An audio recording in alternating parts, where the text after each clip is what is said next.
So we're back at Hendrix Wire Wheel, and we're just about to go for our road test. But before we do, we've got Jerry, Alan, and Ben, and they're going to talk a little bit about what we did to Grace while we were here this time and last time. And Ben, why don't you start off? Yeah. Well, the biggest thing this time was alternator conversion. Cars had a history of generator failures, so don't know that this will be the cure, but it'll be an upgrade anyway. And we used a General Motors alternator, which is readily available for replacement, and now it's charging 14.5 volts, and it's 100%. And 64 amps output instead of the 20.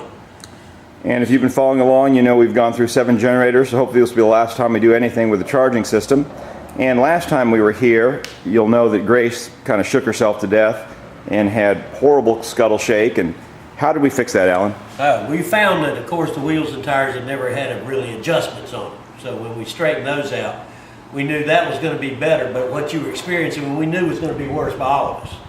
So we pulled the drums and found out every one of these were majorly out of balance. So we went ahead and trued and balanced all of the drums too.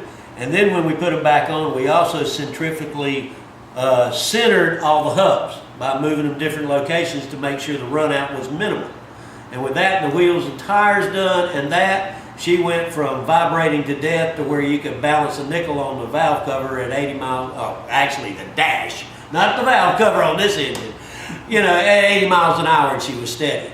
And then Jerry did his magic, went through all the suspension and found everything he could with his old age and experience and tightened the snot out of everything and went with it. Jerry, how bad was the suspension?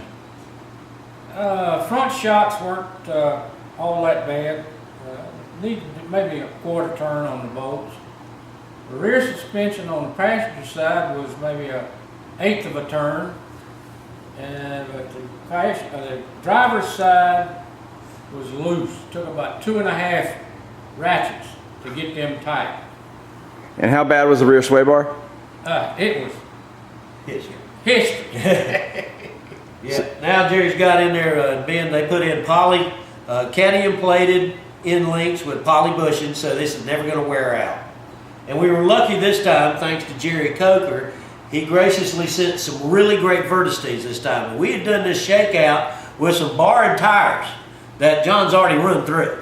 And he got a hold of Corky Coker, and he sent vertistine. So we got the first time to take these down and put good race tubes in them, prep them right, and got great quality tires on here, so she's going to run even better. So we're hoping that now we've got it where charging out the tail, no more problems here, no more problems there. Grace is going to bite the road and not lose another charging system. We'll be good.